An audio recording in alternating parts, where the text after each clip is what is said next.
Maybe the third time is the charm. This is the third time I'm hitting record. We'll see if I don't get interrupted.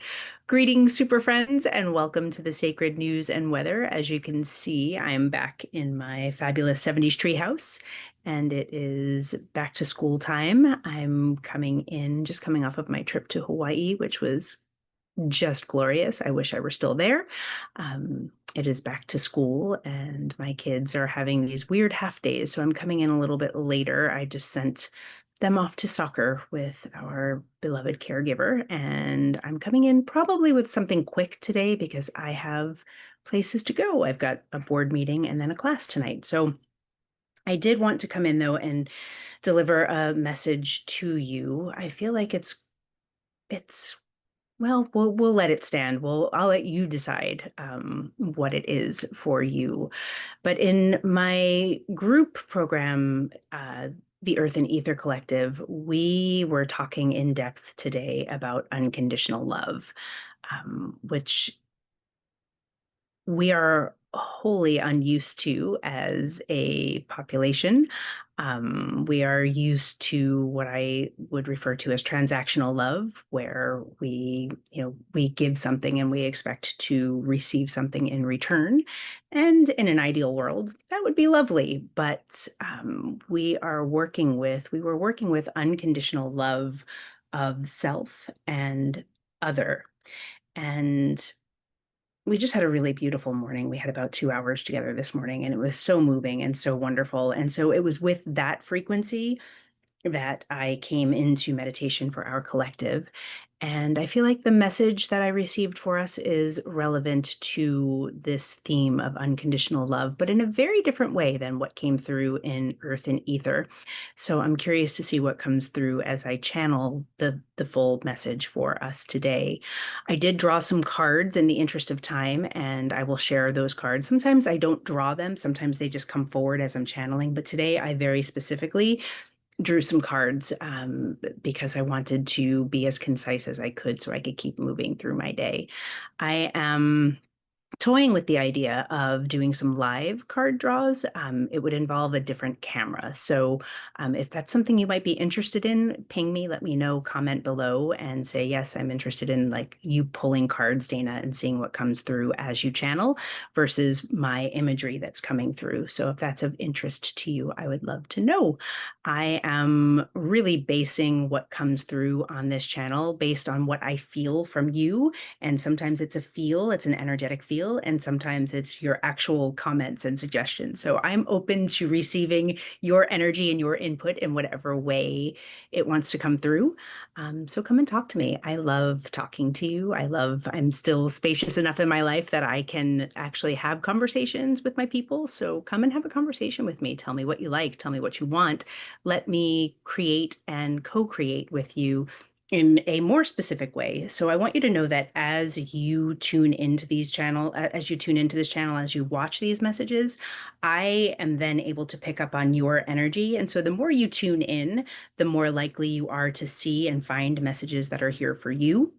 And I will also say that, again, if you come to me directly and ask for something, I'm very likely to give it to you. So there we have it. As with all of my messages, take what resonates, leave the rest behind. Don't try and fit yourself into a box. If you are coming in to this message, whether in relative real time or we are on Wednesday, August 20th, or you are joining at some later date because the title was enticing to you, know that you will receive this message exactly when it's meant for you. But if you don't find yourself here, keep on keeping on, move on. I don't want you to squeeze into a box where you don't belong. And I think without further ado,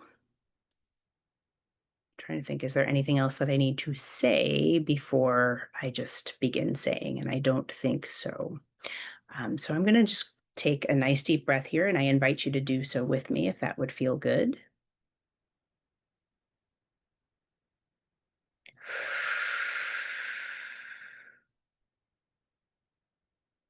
I'm just going to begin talking to you with you. So, in coming into meditation with the flavor of unconditional love behind me and around me and within me from my work earlier this morning, The first thing that I heard was the word disillusionment. Disillusionment.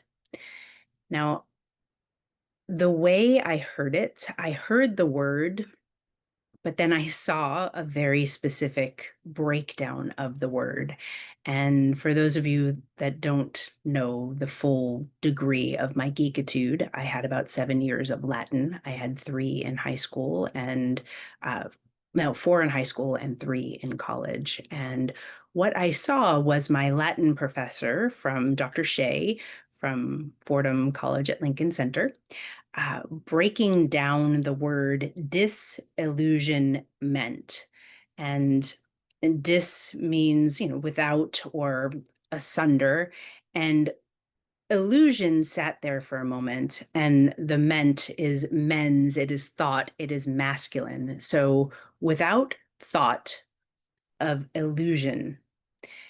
And then underneath that, I saw ludere, Ludere, which is Latin for to play. So without thought of play. But the way to play comes through in my body, came through in the message, was more like a mocking play. So not like a playful let's play. So without thought of play, like disillusionment, without the thought of like something fun play, but more like without mockery is the way it felt in my bones. Like there was some sort of mocking that was happening, whether it is, the kind of mocking that we see out in the world with, the Dems and the Republicans and the libtards and the just the disgustingness that's happening out there and the polarization that's happening out there and the mocking we have of one another. But more realistically, what it felt like to me was the way we are like mocking ourselves. So the way that we are disillusioned with ourself, with our true self, with our soul self, with our most connected, most loving version of ourself. The way we're really disillusioned with ourself, the way we're mocking ourself, the way we're playing with ourselves in a negative way. And so I just sat there with Dr. Shea's breakdown of disillusionment. And I asked, well, like what is this? What is this that I'm seeing? What is it that's happening? And I saw the card, the tarot card. I did not draw this card at this point. I saw the card, the 10 of Cups. So the 10 of Cups in tarot is like the pinnacle of relationship. It's the pinnacle of love and family. It's something we all aspire to. It's kind of the happily ever after card. And so my first thought was, oh, are we disillusioned with love and family? What's happening? Because often, it's the pinnacle of what we want. It's what we desire, or many of us do. I shouldn't put that upon anyone, but many of us desire love and relationship and family harmony, like just that happily ever after, whether you are in family or partnered or not. Like we all desire some version of happily ever after for ourselves and our loved ones. And the feeling was, okay, we're disillusioned about our happily ever after. But that didn't feel quite right. So I will also say that sometimes the idea of happily ever after is disillusionment in and of itself. Like there's that feeling of that doesn't exist. That's not possible. That's not possible for me. That's not possible for anyone. How could I even aspire to that? It's not possible. And that felt a little bit closer to where I was being directed, because where I was being directed was not necessarily the disillusionment with the happily ever after, but again, taking it back into ourselves. Where are we not loving ourselves? Where are we punishing ourselves? Where are we shaming ourselves? Where are we mocking ourselves and keeping that version, that highest version of unconditional love from us, whether it's the unconditional love of self or unconditional love of another? I'm seeing right now, I'm seeing a like a meme coming through. It's black with white lettering. Let me see if I can read it. It's something along the lines of I can see, let's see, I can see forgiveness. I'm just trying to make out the individual words and what I'm seeing. You cannot know unconditional love without knowing and forgiving your shadow, is what I'm seeing. You cannot know unconditional love without knowing, actually, without what I'm seeing is without knowing another's shadow and forgiving. But it feels like that can be taken internally as well. So we cannot know unconditional love without seeing the full darkness of ourself or another and forgiving it and loving it anyway. That's what I'm seeing right here and right now, and that's what I'm feeling right here and right now. I'm sure that there is a meme out there that's similar, but I think this is just showing me in banner form so I can get the message to you. We cannot know unconditional love without knowing not love. And that feels really true. We can't truly love ourselves without loving all of our shadowy dark parts, and we can't truly love another unconditionally without having seen their darkest parts and choosing to love them anyway. And that feels really forward in that 10 of cups that I saw, which I will tell you now that I also later drew. And so I'm going to leave this here because I'm going to go to the cards that I drew because I feel like it's all coming together now in a new way. So I drew three cards. The first card I drew was the World. The second card I drew was the Chariot. So, and I'll come to the third in a minute. The World for me is the ending of a cycle and the beginning of a new one. So the World is the last card in the major arcana. It's the last card in like that bigger, deeper, cellular soul work. And when we draw the World, we know that we're coming to the end of a cycle or have come to the end of a cycle and we're about to begin a new one. And so that feels true for many of you in this collective right now. We are, I mean, even if you just look at what's happening out in the frequency of the rest of the world, it is, whether you're a parent or not, it is September, it's back to school time. And often our like work calendar, our yearly calendars really begin in at the end of August, beginning of September, and go through the start of summer. They follow that school schedule. So even if you're not having a personal conclusion, the personal end of a cycle, we are coming up on the end of summer and the beginning energetically of fall. And, but many of you are in a literal end of one way of being and beginning of another.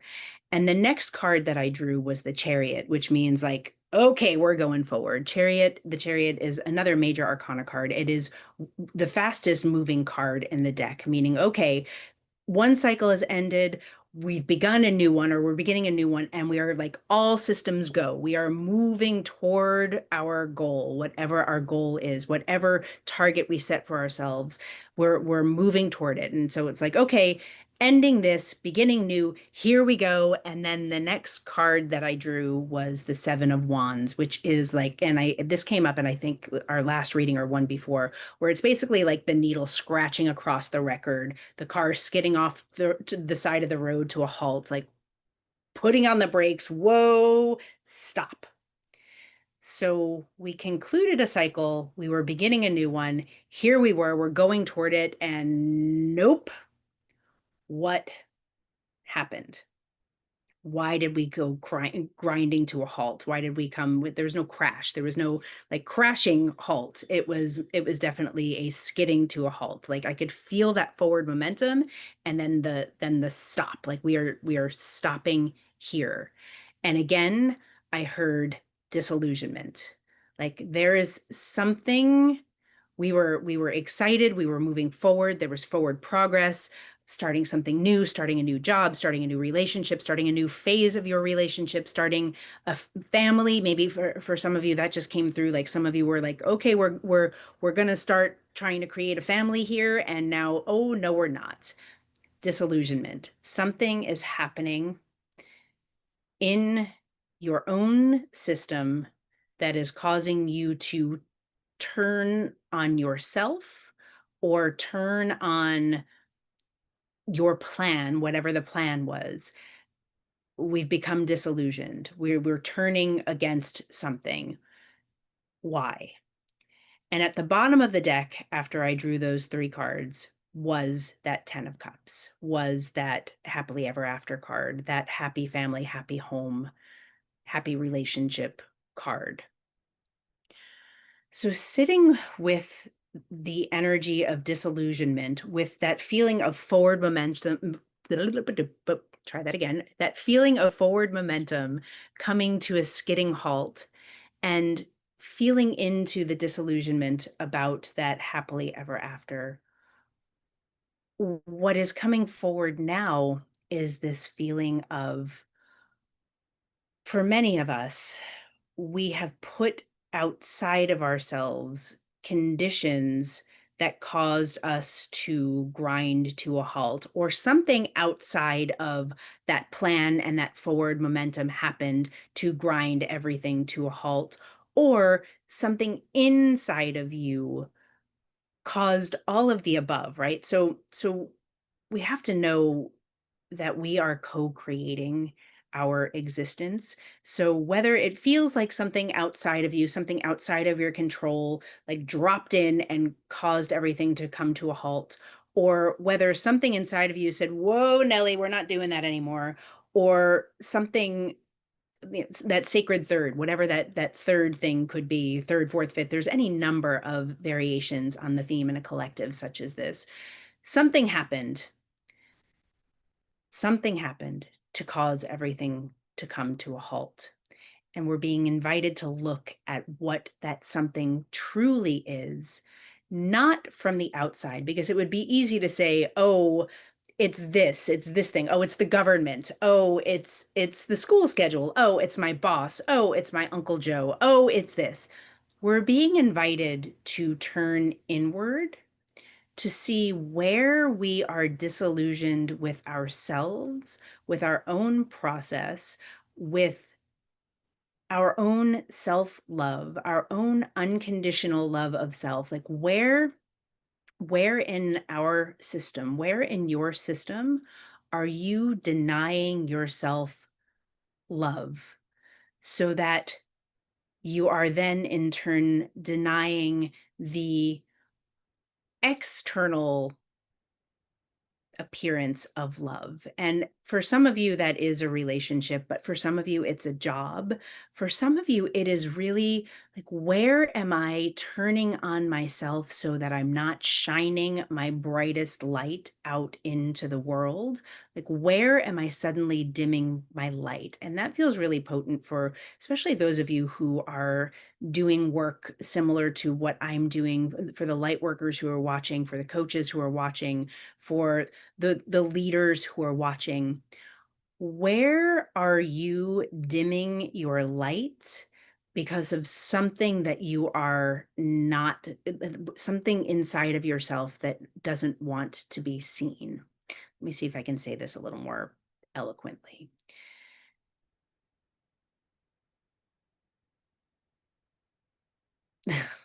I'm being shown to tell you a story, so I'm going to tell you a story. I apologize. Um, I had the experience today in the schoolyard where I had made the acquaintance of someone. I was introduced to someone a few months ago, and we had a nice little interaction, a nice little connection, and it was delightful. It wasn't anything big, but I saw her today, and I went up to her and I was like, "Oh, hello, so and so. It's so great to see you." And I could see where she kind of panicked and withdrew. And in older version of me would have taken that very personally. But the version of me who exists now understands that something that happens when I, shining my big bright light, make the acquaintance of someone, they often feel really seen in that moment. And we did the moment that we exchanged, she was really vulnerable with me and she shared something about herself that she probably wouldn't have normally shared if I wasn't beaming my light. And today, when she saw me with my light, she was like, "Oh shit, I don't want to deal with this." And she ran away. And so for the light workers out there, for the people who are really just beginning to shine their light, shine your light out into the world, what wants to come forward is we have no control over how other people respond to us. So if someone is unable to receive your bright light, if someone is unable to receive your unconditional love, you are being invited to remember that it is not necessarily a you problem. Now, I'm not saying that you didn't like go like, you know, hello, and running after them with giant frightening energy. Like maybe you did that. I can't be with all of you. But if you were genuinely coming from a place of curiosity and happiness and joy and hello, and I'm here for you, and it's great to see you, and somebody is retreating, it's probably not going to be a you problem. And that's something that really wants to come forward here. Where are you dimming your light because of the way you're receiving other people's energy? And I feel like this is really important because I feel like the only way we are going to heal as a society is if we continue to shine our big bright lights and let people run away and continue to shine anyway until they recognize, oh, I'm actually safe here. And so that is really forward. If you are someone who is running from those big bright lights, I want you to know that the big bright lights are not always trying to take you down. I feel like that's part of what's happening here. We don't know how to receive as a society unconditional love. We don't know how to hold it. We don't we often don't even believe that it exists, and there's that disillusionment, right? Like unconditional love doesn't even exist. It's always conditional. And I will say that you are largely correct in our very transactional world. But on the spiritual realm and in the soul realm, we are being invited into looking at all of our icky, sticky parts, looking at all of our stinking parts, looking at all of the places in ourselves that we have gone wrong, we have missed the mark.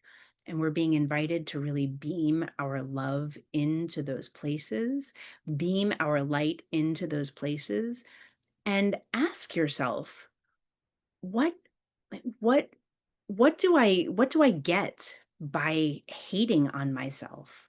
What what is actually being protected here in this not love? What am I protecting? Is it do you feel more powerful if you deny yourself your shadow parts? Do you feel more vulnerable if you deny yourself your shadow parts? And what happens if you offer them love? I happen to know from experience that when we offer our stinking parts love, and they're genuine love, and we're able to sit in that love, big things move inside of us. And if you can imagine that being able to hold someone, hold yourself in that kind of love and beam that love out to others, yeah, people are going to run away. But at some point, they're going to know that it's actually the real deal. And slowly but surely, they are going to learn that it is safe to be seen, that it is safe to be loved. You will learn more and more and feel and experience more and more in depth that love for yourself and your capacity to hold yourself in unconditional love, even and especially when you make mistakes, no matter how grandiose or minuscule, can you imagine the healing that's possible out there in the world just by healing in here inside of you? Now, I know I can because I live it daily in my work in the world, but I'm bringing it here because we are being invited to do away with the disillusionment. We are being invited to allow the way that we punish ourselves, the way that we hold ourselves in disdain, the way that we hold others in disdain, we're being invited to let that dissolve and to bring forth our light, to bring forth the light into the shadowy places, to allow others to be fallible and to find forgiveness wherever we can. Again, I'm not suggesting you do something that goes against your own well-being. You don't need to forgive and hold in a positive light someone who has done you tremendous wrong. I want to be very protective of that space as well. You get to heal in the way that you get to heal and need to heal. But can you imagine and can you allow yourself to feel what letting just a little more love into yourself could feel like? Letting go of some of the shame, letting go of some of the guilt, letting go of some of the icky feeling that you hold in yourself and letting it wash away.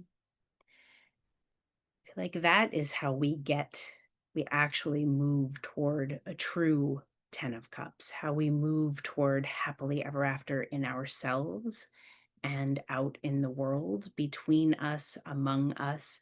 It's like we may never reach that ideal, and it never stops either. It's like we don't reach the 10 of Cups and go, okay, I'm good here. No, it starts over. It's moving. We're always moving through. And so if you can remember that also, it's like, yes, I get to experience the 10 of Cups. And yes, I'm going to go back to the ace and I'm going to rebuild. I'm going to hit the fours and fives and I'm going to keep building up to the 10. And all the way through, we're being invited to offer in unconditional love to all of our parts and places.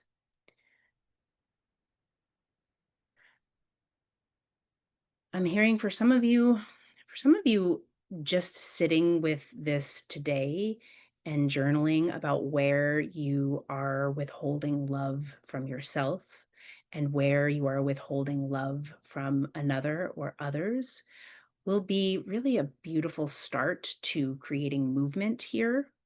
I'm going to open my eyes. For others, I feel like it's time to seek help. I'm hearing some of you are ready for coaching, you're ready for therapy, you're ready for assistance. And some of you need to trust that needle scratching across the record and the car coming to a halt because you needed to hear this and you needed the pause to be sure that you want to take whatever next step you need to take to move toward the 10 of Cups. It's like you were barreling through disillusioned, and now that disillusionment is falling away, and there's a pause, but you get to take the next right step, and the next right step, and the next right step toward that 10 of Cups, which is actually your birthright. Unconditional love is our birthright. It is our soul's desire. It is for everyone. But we need to remember that it's for us. And we need to let go of anything standing in the way of love inside and moving from us. And I think that's what I have for us today. With that, I love you all so, so very much. You can always come here and get a little love. I've got it. I've got a lot to give, and I give it willingly, even if it scares people, which it did this morning, and that's okay. Please, please, please, if you feel so called to like and share and subscribe, tell your friends. There's going to be more coming in the fall. I told myself that I was going to wait until after Hawaii to really worry about what's coming next. And I got into meditation this morning and ping, what's next is here and it's coming and I'm excited. So keep tuning in. I'm going to start talking about it and I'm going to stop talking now. Bye bye.